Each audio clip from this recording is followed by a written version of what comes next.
This AgVision program is made possible through the generous support of Syngenta Seeds NK brand. The results you need, the freedom to choose.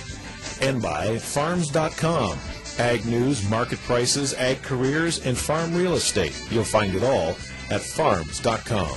Well, last season we featured something on this program called the Farm Management Proficiency Test, a project that was started over a decade ago designed to measure basic proficiency in farm management amongst farmers across Canada, the U.S., and Australia. Well, interest in this test was so strong that we decided to invite the author back again. Dick Wittman says that rarely does someone not come up with a flunking grade on this test. It's just some flunk worse than others. Dick is a farm manager, a farm business consultant from Cul-de-Sac, Idaho, and of course, many of you will recognize him as a member of our top manager team. How are you? I'm wonderful. For those of you who are not familiar with the test out there, can you give us the Coles Notes version of what some of the basic proficiencies your test focuses on? Well, this test is designed to give farmers a chance to self-assess the kind of practices they have in place related to basic management functions. Things like, have you defined your mission statement, your vision and core values? Do you have clearly written job descriptions and division of responsibility? How are your policies defined in your business and put in writing and communicated throughout the people that form your business management team, and issues like that. Now, you've given this test to a great many top farmers, and we keep hearing people say you've got to know your cost of production. How many of the best farmers can actually tell you this? We have conducted surveys of farmers in the U.S. and Canada and down in Australia, and many times these surveys are distributed to seminars where some of your top farmers are actually participating in these programs, and most often the range of self-assessment scores fall in the 20 to 50% range, which means that less than half of our farm businesses who are in the top echelon of our supposed management potential clearly understand what their cost of production is.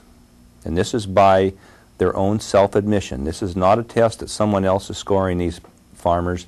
These farmers are taking this test and scoring themselves.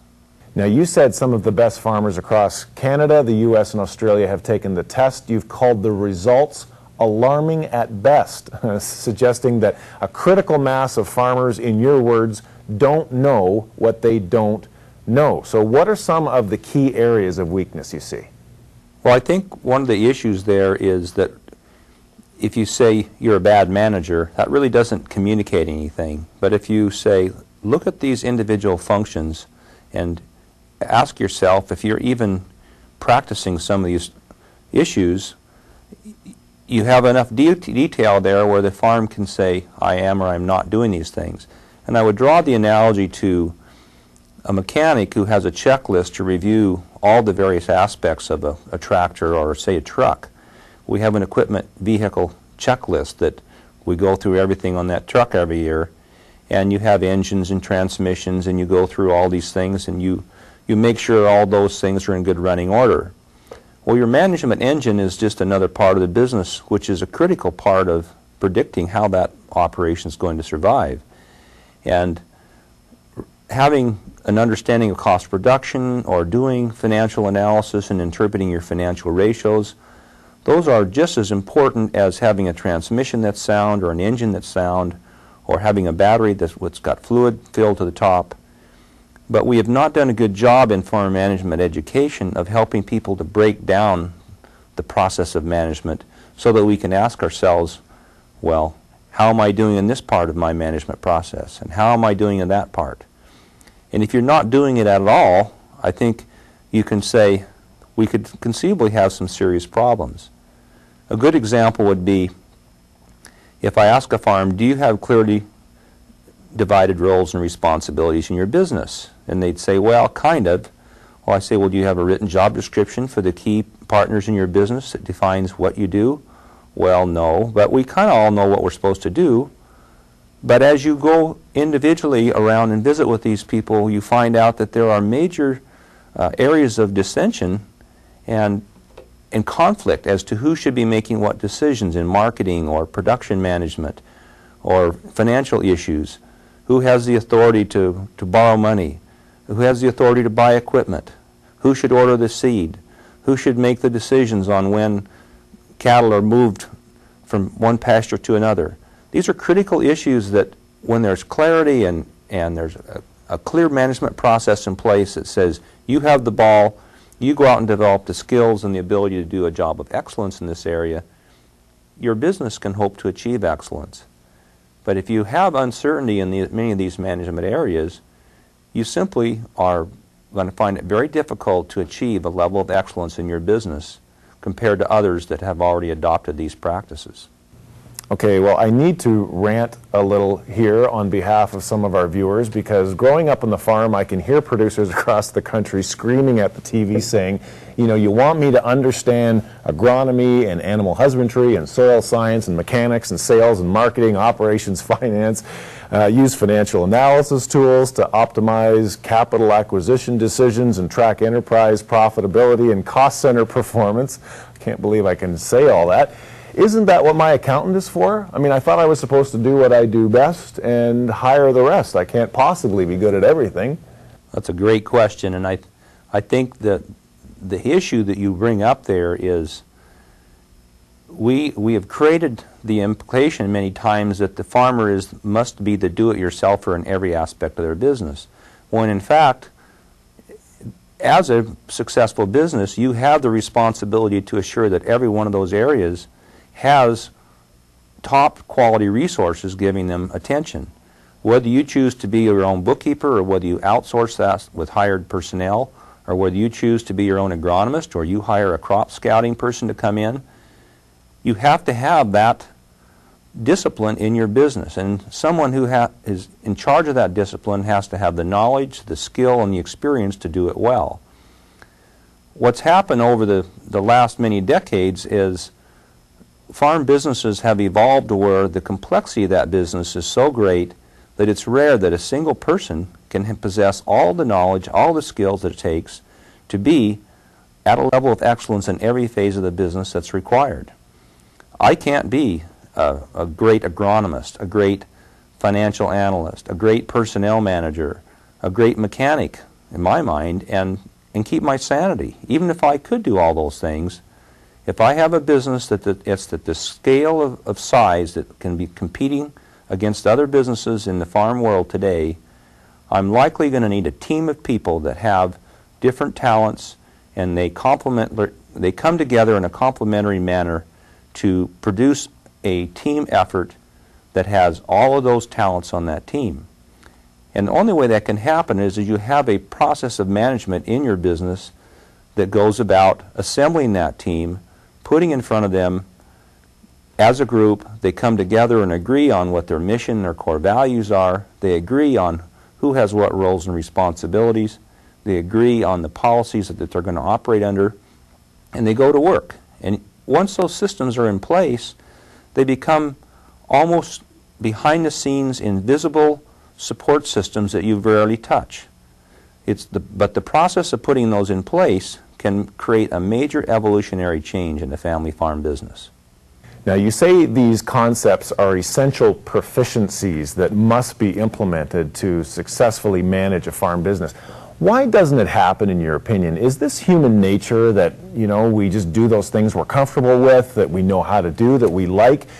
Is it about a lack of time, or is it that we all like to see the cost benefit? I mean, I grow wheat, I take it to market, I get paid. I don't see how I get pay the hydro bill if I spend hours and hours mucking through key performance measures and financial records. Well, I would give you several reasons why I believe people haven't adopted some of these practices. For one thing, there hasn't been a history in the family business of putting these formalized structures in place. If you look at the evolution of every family business, each generation brings a new level of sophistication into that business. And we're in an era right now where we're seeing family farm businesses that have grown in size and complexity, where in many cases there's a minimum of 2, in many cases 3, 4, 5, or 6 family business professionals working together as a team. We've gotten a long ways away from the old one-horse show. So we've created a need that wasn't there decades ago. Second of all, we haven't had a history of prior generations that have built this, and so this generation is having to recognize that we have to build these structures. The hesitance to build these oftentimes comes from a frustration of, how do I do it? What model should I follow? Where can I get help from a facilitator or a professional that can guide us through this process? In many cases, people know they should do this. They know it would have a great positive impact on their business, but there's so much conflict in a family business that they're scared to death to sit down as a team and address these issues, because they know that it would force some things onto the table they'd have to talk about, and that would result in conflict and having to deal with things that, if they just did it, they would find out probably make a major positive impact on their business. Well, just before we go here, tell me how to start. Even though I'm likely to fail, should I start by taking your test? I would recommend that you take the proficiency test, and this would give you a set of terminology and a self-assessment of where I am today. Once you take that test, the common reaction, as I've given this test to a number of groups throughout the many different countries, is, first of all, they read a question, they go, well, I don't do this. But then there's a knee-jerk reaction that happens after that, which is, but maybe I should. What are the consequences to me if I don't do this? And it doesn't take long before they start to realize that, you know, if I did that particular thing, maybe that would help remove some of the uncertainty and some of the conflict in our business in this area. The policy issues are a prime example. If we don't set the clearly written policies in place on how we're going to compensate ourselves as officers or managers, how we're going to compensate the employees, many times of which are our children, or sometimes they're non-related employees, how are we going to handle housing and insurance and the use of vehicles in the business? The fact that there's uncertainty in these areas contributes to jealousies and anxieties every day of an operation's existence. And they take energy away from what should be spent on how do we market to maximize our pricing opportunities, how do we manage our production process so that we get good yields and we're minimizing the input cost to produce those yields. A lot of times the mental energies needed for that are being diverted to anger because somebody's jealous about somebody else who's getting better compensation, they think, but the reason that they have those problems is you never sat down and come up with a clear set of policies on compensation, or how do we withdraw money from the business. There's about 20 different policy areas in the family business that are very commonly violated, and by putting consensus into those policy definitions, you can remove a tremendous amount of uncertainty and conflict in the family business. Okay, Dick, thank you for speaking with us. Well, it's great. This is, to me, it's a great opportunity for people to take these tests and basically map out a development plan where they can start looking at a multiple set of years to put a lot of these things in place. Dick Wittman is a farmer management consultant and the author of the guidebook Building Effective Farm Management Systems. If you'd like to get a copy of the book, take the Farm Management Proficiency Test, even send your question directly to Dick Wittman or any of the Top Manager team, simply go to topmanagers.ca or you can call us at 877-438-6700. AgVision continues after this.